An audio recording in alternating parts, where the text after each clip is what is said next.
Hello, everybody. My name is Russ. I am so excited you guys are here, and especially if you're new here this week, we have such a special day in store, a special evening. Not only do we get to be a part of this service, which is always a joy, but we have our Super Bowl party right after. So if you have plans to go to your own Super Bowl party, you can come to ours too. You don't have to only go to one. Ours, you can just stay for a little bit, eat our food, and then go on like an eating tour to all the Super Bowl parties you want to go to. But stop in with us and have a good time with us. I'm so excited for the party.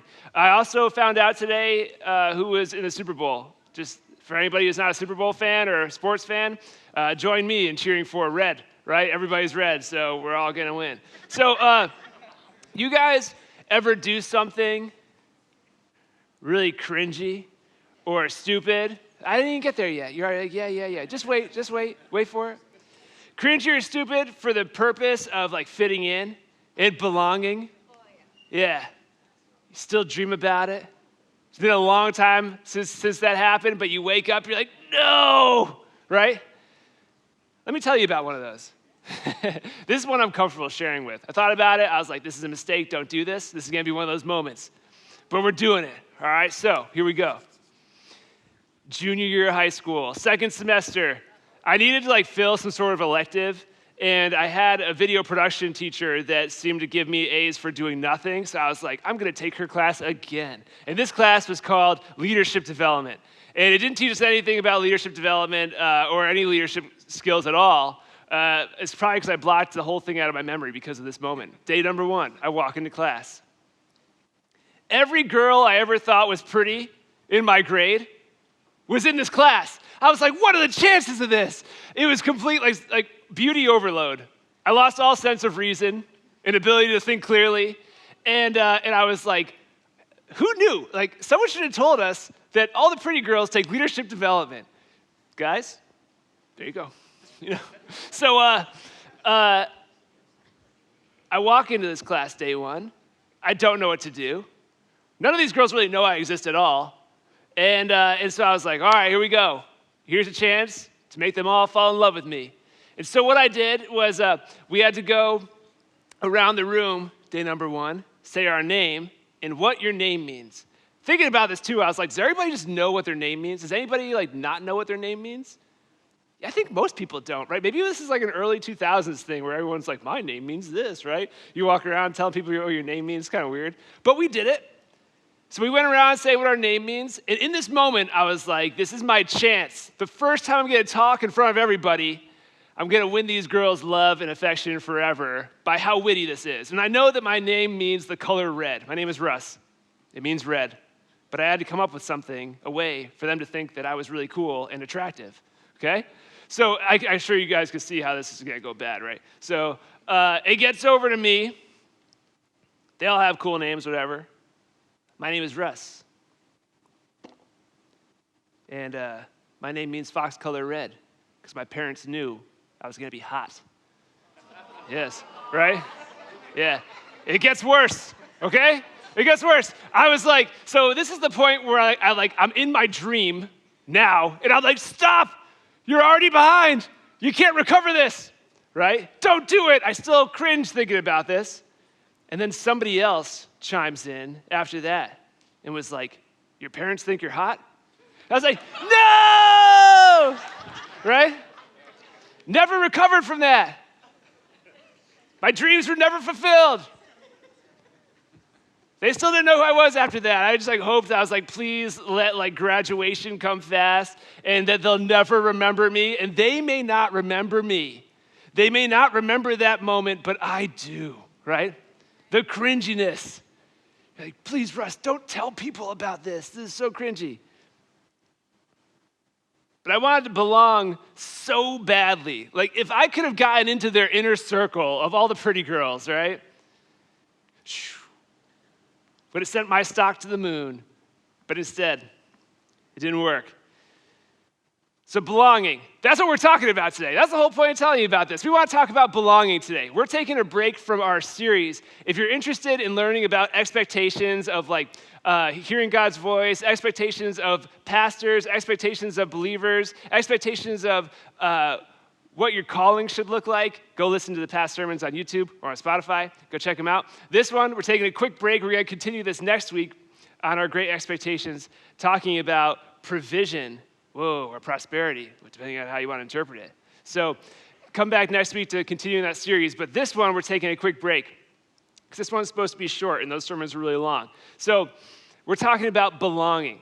And I want to take a look at Jesus today and look at these different people that Jesus interacts with, and who surrounded him and who he thought belonged with him. And then so looking at that, we're going to figure out who Jesus thinks belongs here in this building and at church today. So why are we interested in looking at who Jesus thinks belongs with him and who Jesus thinks belongs at church? Because Hebrews 13:8 says that Jesus is the same yesterday, today, and forever. So the way that Jesus responds and treats different people back in this passage 2,000 years ago is the same exact way he'll treat you right here today, me yesterday, and forever. So the way he responded then is the same way he'll respond yesterday, today, and forever. Make sense? That's why we're checking him out. And let's see how his interaction plays out in this passage. The passage we're looking at, Luke 19, 1 through 10. We have it up on the screen so you can read along and remember it. Here we go. Jesus entered Jericho and was passing through.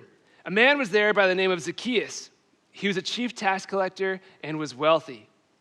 He wanted to see who Jesus was, but because he was short, he could not see over the crowd, so he ran ahead and climbed a sycamore fig tree to see him, since Jesus was coming that way.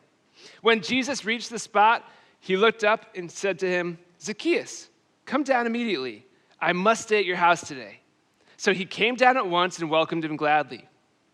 All the people saw this and began to mutter, "He has gone to be the guest of a sinner." But Zacchaeus stood up and said to the Lord, "Look, Lord, here now I give half my possessions to the poor. And if I've cheated anybody out of anything, I will pay back 4 times the amount." Jesus said to him, "Today's salvation has come to this house, because this man too is a son of Abraham. For the Son of Man came to seek and to save the lost." So we have a couple different people of interest here in this passage. We have Jesus, we have Zacchaeus, and we have just the group of people around him, the crowd. But when I read this, I imagine what it's like to be Zacchaeus. So for Zacchaeus, he heard Jesus is coming to his town. And he knows of Jesus because the passage says that he wants to go see who Jesus was. So he has an idea of who Jesus is, and maybe you do too. And so he's like, "Man, I've heard these stories about Jesus. He's healed people. He's forgiven sins. I have to go see him." So imagine being Zacchaeus and you have the opportunity to scoot across town, cut out of work, and go see Jesus. See if what you heard was true. And putting myself there, I'm like, man, what if I heard Jesus was on the Post Road in Fairfield, downtown? What would I do? All the things I've read about my whole life, all the things I've heard, all the stories I've heard, I'm like, man, what if I could see Jesus in the flesh? What would I do to get over there? I would run there. I'm a terrible runner. We were talking about this earlier, Chris. Running's not for me or for you, right? We just throw up. But what would I do to get over there? I would book it, and I would want to go down. And the way I imagine this looking, a crowd of people walking down the Post Road, if we were to make this a modern day Zacchaeus moment, the Hot Oil 5K. Anybody know the Hot Oil 5K?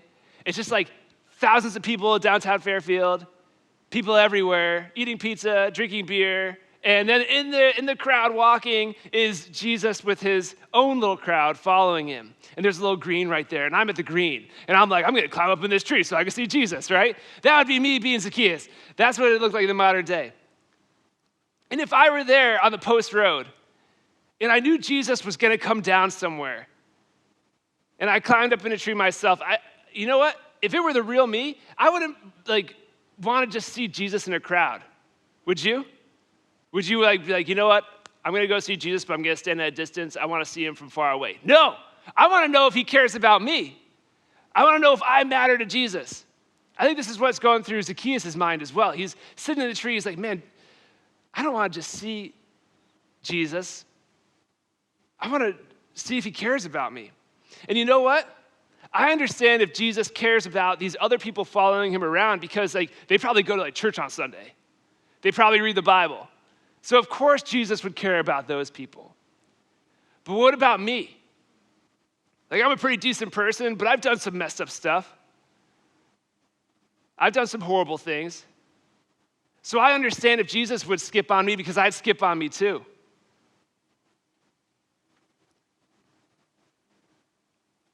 So that's what I'd be thinking. I'm sure that's what Zacchaeus is thinking too. He's sitting in that tree. Jesus is getting closer and closer.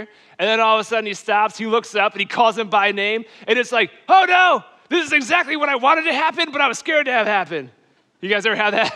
Something happen where you're scared that it's going to happen, but you want it to happen at the same time. It's like a weird conundrum to be in. This is like Zacchaeus' moment. He's like, oh no. But out of everyone in the crowd, who does Jesus want to be with? Zacchaeus. Why Zacchaeus? Because this is the heart of Jesus. It could also be stated as Jesus' purpose, which he makes very clear in verse 10. It says, the Son of Man, Jesus, came to seek and save the lost. So really quickly, who are the lost? For example, we have Zacchaeus. Prime example of being a lost person. He's a traitor to his very own people. He's a thief and a liar, and he's paid to be a thief and a liar. He's a tax collector. So what was happening is the Roman government, the Roman military was occupying Israel. And having an occupying military costs a lot of money. They need to get that money from somewhere. So they get the money from the locals. And the way they do that is they hire locals to snitch on their friends and their neighbors because they know how much money you make.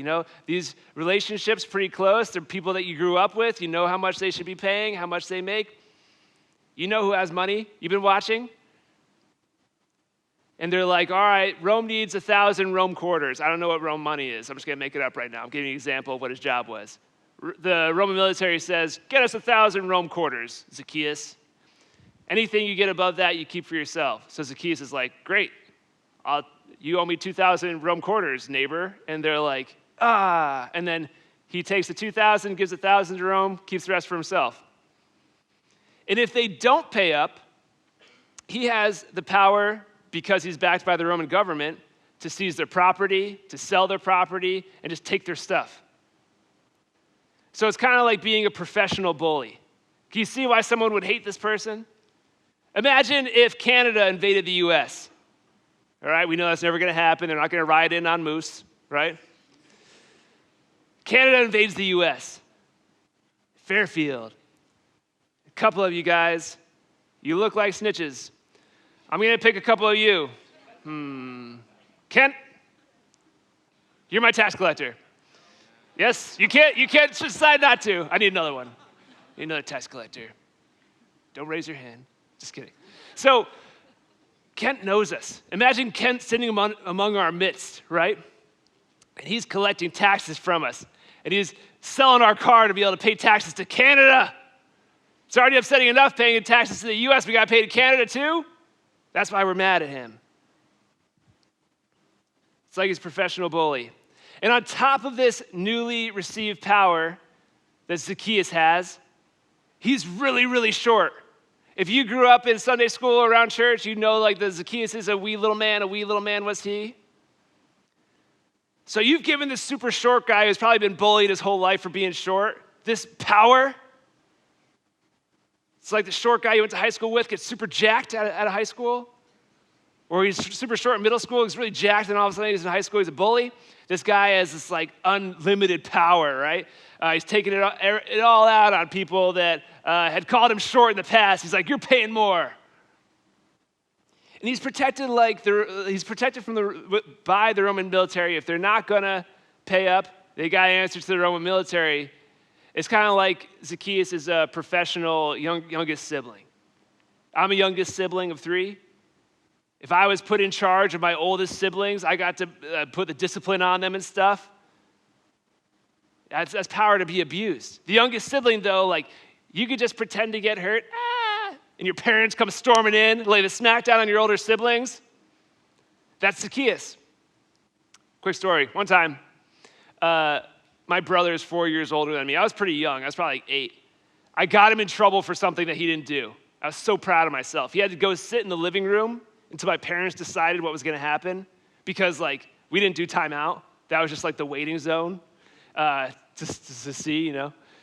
I felt so proud of myself. He was sitting in the living room. I went into the living room, and I laid down on a couch, put my hands behind my head, crossed my feet, closed my eyes. I hummed a really happy tune because I was like, gotcha, son. I got him. So proud of myself. And I heard something, so I opened my eyes, and he was standing over me. And I realized how vulnerable I had made myself because my legs were crossed, my hands were behind my head. And he was in the middle of punching me when I opened my eyes, and he punched me right in the mouth. He knocked a tooth out, and he bent a whole bunch of other teeth. Yeah, but he got in trouble. Ha-ha! Right? That's what everybody wanted to do to Zacchaeus. He's the professional youngest sibling. Everybody wants to punch him in the face. So Zacchaeus is our ancient example of what someone who is lost would look like. But I have been lost just like Zacchaeus. In fact, every single person besides Jesus who's ever lived has been lost. Even every single person in this room, believe it or not. Every single person has been lost. And I don't know how well Zacchaeus really knew Scripture. I don't know if he studied the Scriptures at all, and if he would know them. Because I don't think he had to even know them to realize he's not living the life that God has for him. Everybody hates you. Maybe I'm not living the life God has for me, right? If everybody hates you, it could be because, a good, clear sign that you're not living the life that God has for you. I didn't need to know the Bible well to know that I was not living a God-honoring life in my life. And maybe you're the same. We have all missed the mark and have been lost. Romans 3:23 says it like this: "For all have sinned and fallen short of the glory of God." We've all been lost. So what's Jesus' goal for the lost? To seek and to save. Going back to verse 10. Jesus is actively pursuing you. He's seeking you. He's tugging at your heart. And he knows exactly where you are, even if you're hiding. I had read this story my whole life and never known what a sycamore fig tree looked like. Do you guys know what a sycamore fig tree looks like? I'm going to show you because I want you to see it. Look at that. I'm like, wow, what a good spot to hide. Great spot. That tree has huge limbs. And I could imagine Zacchaeus being up in the top branches. The thing's not even swaying because it's huge, right? Great spot, Zacchaeus, for hiding. But then I found another picture of someone actually in a fig tree, sycamore fig tree. I'm like, what a terrible spot. There's nowhere to hide. Look how big he looks. Even a small little man, you'd be like, I see you right there. You're right there. You didn't even bother shimmying up the tree. But even if he did, there's no cover, right? Look at that. I imagine that that Zacchaeus was in some sort of perfect camouflage and Jesus had X-ray, thermal vision. He's like, I see you. No. Zacchaeus is in a terrible spot. He's just trying to get up a little bit higher. But this is what our hiding places are like to Jesus. He can plainly see us. He can plainly see you. Even if your hiding spot has been pushed down deep, the guilt and the shame, you've pushed it down because you're like, no one can see how shameful my life is. No one can see how guilty or dirty I feel. I'm going to push it down deep. Jesus still sees that. He still sees you in all your hiding.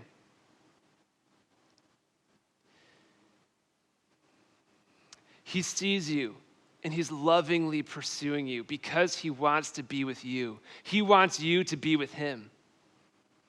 So Jesus invites himself over. To your house, this isn't Zacchaeus anymore, this is for you. Jesus invites himself over. He must be with you today. And you're here sitting in these seats waiting for me to stop talking so we go to the Super Bowl party. And you know Jesus sees you. You can't hide in the seat. Some of you guys might think that I can't see you because you can all see me, but this room is really well lit. I can see every one of you, and Jesus can see you even more clearly. He knows exactly the way you've fallen short in life, and he still wants to be with you. He still wants to be with you. So what is your response? What responses are there? I want to go take a look at Zacchaeus right now because we see the way Zacchaeus responds right in the text. Great response. Here we go. So what does Zacchaeus do? He calls Jesus Lord. When someone is your Lord, it means they have authority over you. You're saying, I submit to your authority, tell me what to do, and I'll do it. So he calls Jesus Lord. He submits himself to this authority. And then he turns 180 degrees. That's half a turn like this.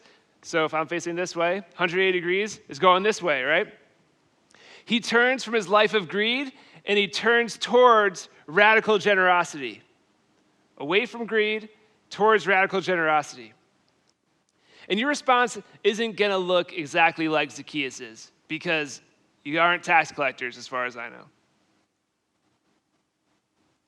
But his response shows how he's no longer this money-hungry thief, how he's choosing a new life. If this is how you respond to Jesus, seeking and saving, then you belong here. If you are ready to call Jesus Lord and leave your life of sin behind, you belong here.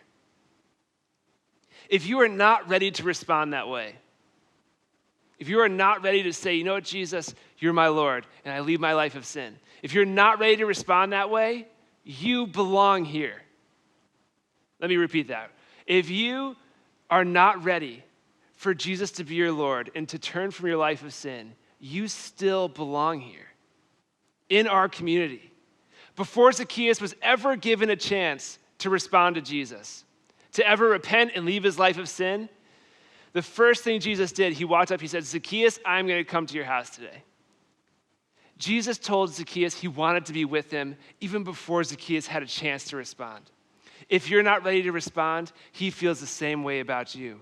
Be a part of our community. Jesus wants to be with you, even if you're not ready to believe it yet. So you're welcome here. I want you to be here. I want you to be a part of our community. Jesus wants you to be a part of our community.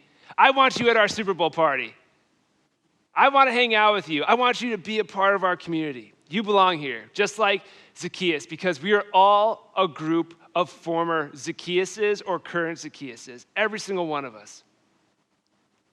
And the last group I wanted to talk about was the crowd. I didn't forget about the crowd. I said three. We got Jesus, we got Zacchaeus, and the crowd. The last group is the crowd. It's a great reminder for us who have been around church for a while.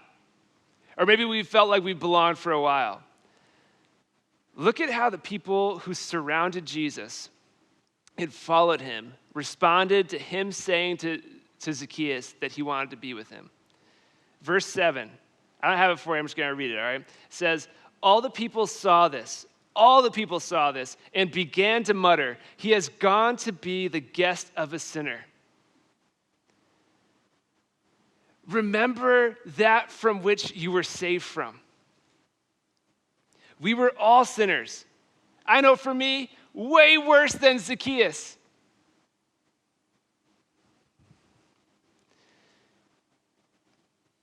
And Jesus still wanted to be with him. It's easy to see someone sometimes, maybe you have a background with, and they've personally sinned against you. It could be really easy to get upset about them all of a sudden turning a new leaf. These people had been personally affected by Zacchaeus. Him taking their money, taking their stuff, betraying them. I'm sure it's really hard in that moment where Jesus is like, hey, you belong here too, to be like, yeah. Because that guy hurt me. But we need to remember that Jesus saved us as well. We are all given the chance to be saved by grace through faith. We are all given the opportunity to belong by Jesus. So for the crowd, for us who belong, let's make a culture of belonging. Here and on the outside. We're going to put this into practice too, because we have our Super Bowl party right after this. We have a chance to all be together and to be in community. And maybe that means reaching out and talking to someone that you've never seen before or met before. Help them feel like they belong because Jesus wants them to belong. He wants them to be a part of our community. Let me pray for us. Jesus, thank you so much for being here. Thank you for looking at us and saying, you know what? You belong. Even though we know the ways that we've fallen short, and you know the ways that we've fallen short too. That you want us to be here together, be with you. Pray that you'd give us the courage to also look at the ways that we've fallen short and choose your lordship over our lives. God, you've given us all the chance to not just belong, but also place our faith in you and be saved by grace. Thank you for that. Pray for our night, and would this just be a sweet night of community and fun and memories. And I pray for boldness, too, to go and make new friendships and new connections. All for your glory and in your name. Amen.